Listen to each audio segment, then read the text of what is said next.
అందరికీ నమస్కారం. రాష్ట్ర ప్రజలకి, శ్రేయోభిలాషులకి, ప్రతి ఒక్కళ్ళకి మెగాస్టార్ చిరంజీవి గారికి నలుగురు మనమరాళ్ళు ఉండవచ్చు. కానీ మరి ఇప్పుడు రామ్ చరణ్ గారి కూతురితో కలిపి అందరూ మొత్తం 5 మనమరాళ్ళు ఉండవచ్చు మెగాస్టార్ చిరంజీవి గారికి.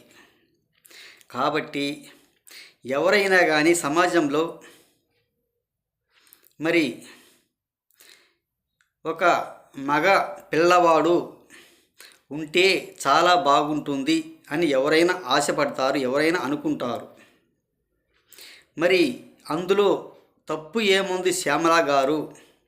ఎవరైనా కానీ అనుకునేది అంతే కదా. అదే నీ పిల్లలకినైతే, నీకు పుట్టిన వాళ్ళైతే అదే వరుసగా 5-6 మంది పిల్లలైతే, ఆడపిల్లలైతే ఎవరైనా నువ్వు కూడా అలాగే అనుకుంటావు కదా. మీ హస్బెండ్ కూడా అలాగే అనుకుంటారు. అందరూ ఆడపిల్లలు ఎందుకు? కనీసం ఒకళ్ళని చూస్తాం, ఇద్దరు చూస్తాము. కనీసం ముగ్గురికైనా కానీ ఒక మగపిల్లవాడు పడతాడు అని ఆశ ఎవరైనా పడతారు, సహజమే. అందులో తప్పేం లేదు కదా. ఇప్పుడు ఎవరైనా కానీ ఒకళ్ళకంటే ఎక్కువ కనటం లేదు, ఇద్దరికంటే ఎక్కువ కనటం లేదు.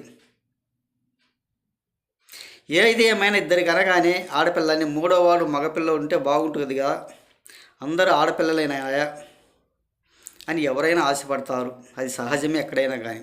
అందులో నీ బాధ ఏమిటి ఒక్కసారి చెప్పండి. తమరు చెప్తే కానీ వినే స్థితిలో లేరు మెగాస్టార్ చిరంజీవి గారు. మీరు మీ స్థాయి గురించి ఆలోచించుకోబోతే ప్రయోజనం లేదు. ఈరోజు మీరు వైఎస్ఆర్సీపీ పార్టీలో ఉన్నాం మేము, మాకు ఎటువంటి పరిస్థితి లేదు, ఎటువంటి ఇబ్బంది లేదు అని మీరు అనుకోవచ్చు. అదే వైఎస్ఆర్సీపీ పార్టీ నుంచి బయటికి వచ్చినప్పుడు అదే స్థాయిలో అదే సినీ పరిశ్రమ వాళ్ళని ఒక మెగాస్టార్ చిరంజీవి గారు కానీ, ఒక బాలకృష్ణ గారిని కానీ, ఒక నాగార్జున గారి కానీ, ఒక వెంకటేష్ గారు కానీ, మరి ఎవరినైనా కానీ మీరు సహకరించకుండా ఊరక ఉండరు కదా. సరే, నా తప్పు అయిపోయింది, నా తప్పు క్షమించండి, నాకై నేను మాట్లాడిన మనిషిని మాత్రం కాదు, నా వెనుకాల ఉన్నారు, వాళ్ళు మాట్లాడమంటే, వాళ్ళు చెప్పమంటే చెప్పాను, నా తప్పు క్షమించండి అని ఆ రోజులు దగ్గరలో ఉన్నాయి. ఒక్కసారి గమనించుకోండి. ఒకరి మాట వింటే చెడిపోతారు. ఎవరికై వాళ్ళు తెలుసుకొని బయటపడితే చాలా వరకు మంచిది. వాళ్ళు ఏదో మాట్లాడమన్నారు, నేను మాట్లాడాను, వీళ్ళేదో మాట్లాడమన్నారు, నేను మాట్లాడాను, వాళ్ళ మాటనా వీళ్ళ మాటనా రేపు నీకే ఇబ్బంది అవుతుంది. ఒక పనికి మాలు వాళ్ళు ఉంటారు. అదో మా ఇంటికాడ కూడా హోటల్ ఒకటి ఉంది, పనికి మాలు ఎదవలు. భార్యలో పనికి పంపించేసి ఇండ్లకాడ ఉండేది చికిరి కొట్లమ్మడి, కిసిరి కొట్లమ్మడి పడి తినుకుంటూ కుక్కలాగా పడి ఉంటారు వాళ్ళు. అటువంటి పేటెంగాలు ఉంటారు సమాజంలో. ఒకసారి తెలుసుకోండి. వాళ్ళకి ఎటువంటి పని బాట ఉండదు.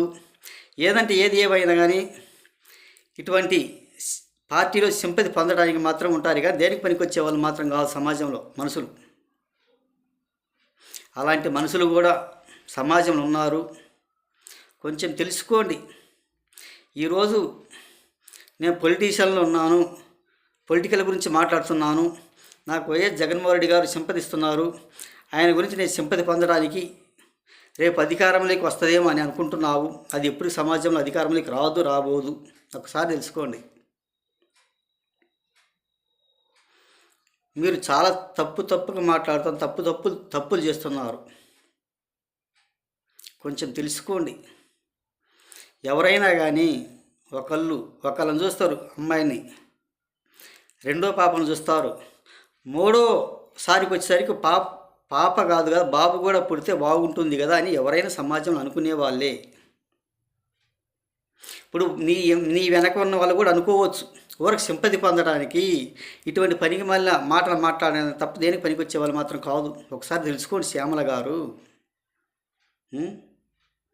అటువంటి వాళ్ళ మాటలు నమ్మితే చాలా చెడిపోతారు అని తెలియజేస్తూ ప్రతి ఒక్కళ్ళకి హృదయపూర్వక ధన్యవాదాలు.